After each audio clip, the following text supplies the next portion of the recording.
시장을 이기려면 먼저 시장의 흐름을 타라. 시골리사가 전하는 시장 흐름의 원리, 그 첫 번째 이야기. 지금 주제는 이제 우리는 이걸 이야기하고 있죠. 추세를 이야기하고 있단 말이에요. 추세. 이 추세라는 것은 기본적으로 상승 추세, 하락 추세뿐만이 아니라 횡보 추세도 추세지요.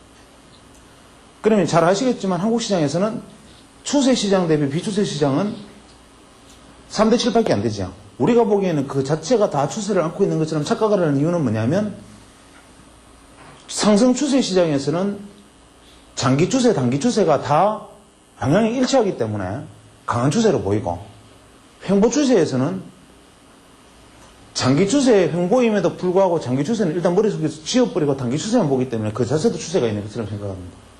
그래서 실제로 3대 7로 비추세가 많음에도 불구하고 사실은 7대 3으로 추세가 많은 거로 생각하죠. 그것은 내가 가지고 있는 대상의 범위를 이 객관적이고 냉정하게 잘라주지 않기 때문에 그렇습니다. 이런 어떤 하락의 추세가 있고, 자, 상승의 추세가 있다 가정하면 이것은 분명히 다 그려놓고 보면 하락 추세고, 다 그려놓고 보면 횡보 추세고, 다 그려놓고 보면 상승 추세지요. 이 부분은 다 그려놓든 안 그려놓든 전부가 동의하는 추세에 속합니다. 여기 지점에 오면 동의하는 사람과 동의하지 않는 사람의 차이가 확연하게 드러나죠. 여기서도 확연하게 다릅니다. 여기서도 확연하게 다르고, 여기서는 다시 이쯤 되면 동의하게 되겠죠.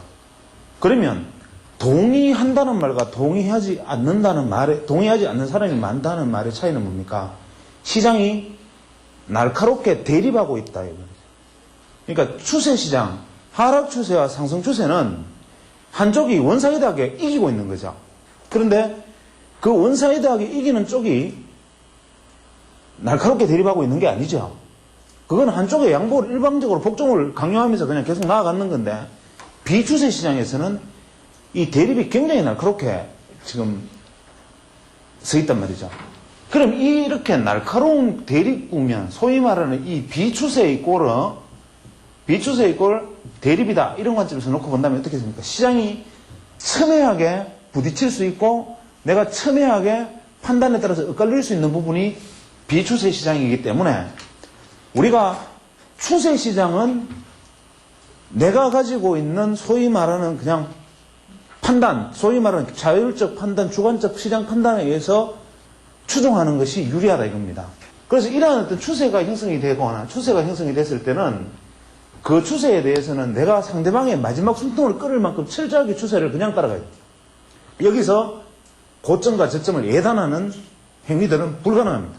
문제는 이 비추세에서 치밀한 대립이 시장에서 대립이 일어나고 있을 때는 내가 내 자신의 판단이 가장 동의되지 않는 시점입니다. 소위 말하는 우리가 매수를 해놓으면 손절매하고 매도하면 반등하고, 이런 일이 계속 반복되거나 역파도 타기, 여기서 심리관리가 제일 안 되지요. 그래서 이런 부분에 있어서는 철저하게 객관적 지표에 따라야 됩니다.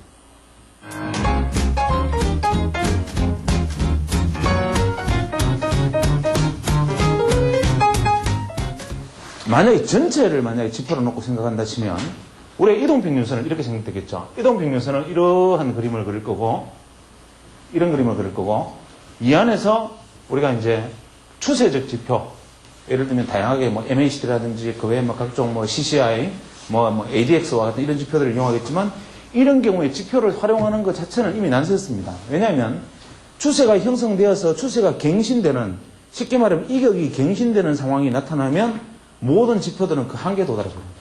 그래서 이때는 그냥 모멘텀 자체에 그냥 따라가는 편성밖에 불가능하고, 여기에서 일어나는 방법들이 소위 말하는 우리가 어떤 매듭을 가지고 어떻게 돌파할 것인가라는 관점에서 지표에 의존을 하는데, 이 지표도 사례를 들어서 우리가 생각해 보면 대단히 델리킷한 생각을 할 수가 있습니다. 우리가 보통 한국 시장에서는 한 45분 정도를 요즘 많이 봅니다. 그래서 45분짜리 채널에서 브레이크아웃 하는 쪽으로 돌파를 한다, 이런 관점에서 우리가 생각을 합니다. 그러면 이것이 일중에서 일어나는 단위라면 아침 시초가 대비 한 40분 정도가 되겠지만 만약에 오전, 오후 이 관점에서 하루를 자른다든지 혹은 3일 이런 관점에서 잘랐다고 생각을 하죠. 그러면 자를 때마다 이 폭의 단위는 달라지는 거죠. 그죠?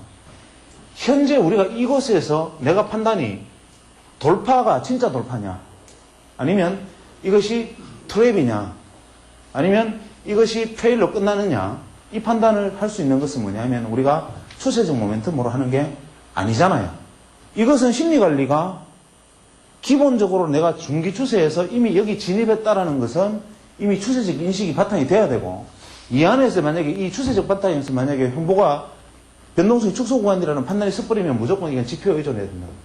예를 들어서 여기에 스타캐스틱을 적용한다고 가정합시다.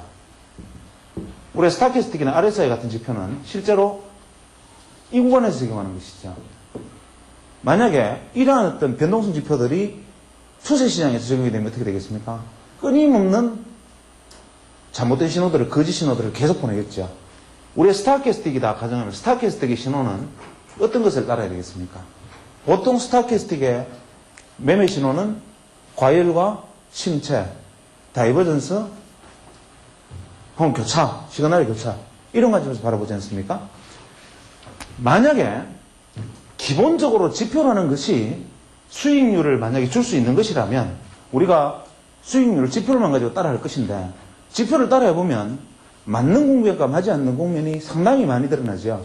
특히 추세시장에서는 완전히 안 맞는 거고 이런 변동성 지표들은 변동성 시장 안에서도 정말 진짜와 가짜 신호가 소위 말하는 진짜와 가짜 신호가 계속 대립되기 때문에 우리는 사실 이 지표를 어떻게 활용하느냐는 것은 뭐냐면 어떻게 필터하는 것이냐의 문제에 다름 아니다 이거죠. 그러면 지표를 필터하는 것은 그 국면에 따라서 지표를 어떻게 필터하는 것인가라는 필터의 기준이 틀려집니다.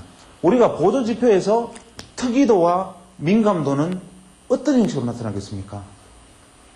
이 민감도가 떨어지는 문제, 특이도가 떨어지는 문제, 특이도가 문제가 되는 상황, 민감도가 문제가 되는 상황을 어떻게 보정해 주느냐 하는 것이 바로 지표 활용의 알파 오메가죠.